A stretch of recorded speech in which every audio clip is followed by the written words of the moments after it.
Welcome back to the New Music Alliance Radio Hour. I'm Violet Hausthor, joined this week by Mark Ramone, and you just heard Nor'easter, The Chemical Zone, and we have them paired up with Ozzy Osbourne, Bark at the Moon. This is all a part of our wonderful pairings series of shows where we match a nationally or internationally known song up with a song from a Western New England artist that has a similar feel or vibe.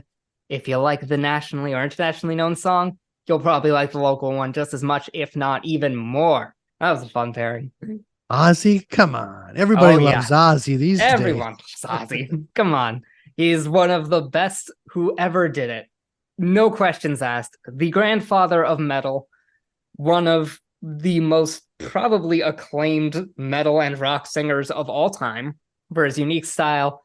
Incredibly well-known, incredibly illustrious career.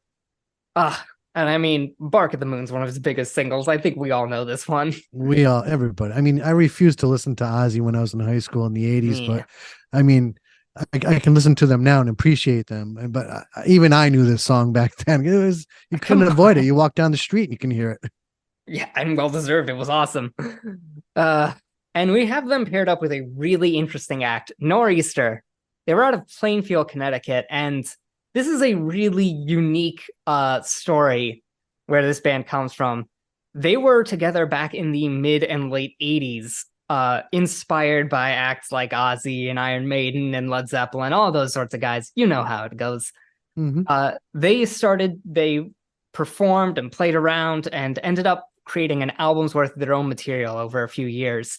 They eventually went into the studio, got it all together, preserved it all on tape, a decent set of songs, and then life got in the way, and the tapes ended up sitting in their studio's basement for decades.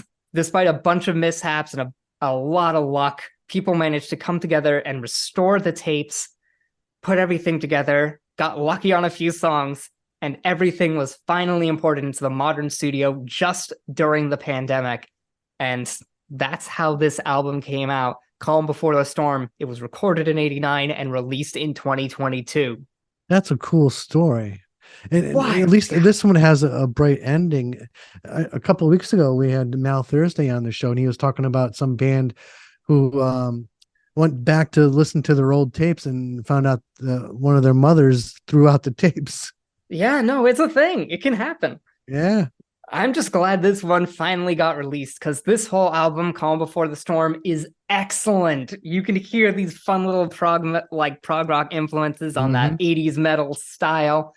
There's those good, fun harmonies, those good riffs. This is perfect to me. And I kind of love the theme of this song. The big worry back in the 80s was like nuclear Armageddon, acid rain, and toxic chemical leach fields. And well, I guess we haven't done much to fix that, huh? No. But it's an incredible song, incredible message, and just some incredible playing all around. What a throwback. Very cool pairing. I love it. Yeah. Well, thanks for visiting with us, and we hope you enjoyed some great original music from Western New England artists. I'm Mark Ramone, and here this week with Violet Hausthor. The New Music Alliance Radio Hour is brought to you by the New Music Alliance, a 501c3 nonprofit whose mission is to assist and advance the careers of talented, creative local artists who write original music, and to promote the extended Western New England area as a destination for original music writing, production, and performances. If you like what we're doing here on the show, tell your friends about it, and like the New Music Alliance and the Radio Hour on our Facebook pages. And don't forget to check out our website, newmusicalliance.org, where you'll find the extraordinary Essential Western New England Songbook, a listenable anthology of many of the best songs ever written by artists from Western New England. And while you're there, if you support the New Music Alliance's mission, we'd appreciate your making a donation or becoming a member or a sponsor. And if you're a local Western New England musician who'd like to have your original music considered to be on our show, send links to your songs to newmusicalliance@gmail.com. Join us next week for more great tunes from Western New England artists.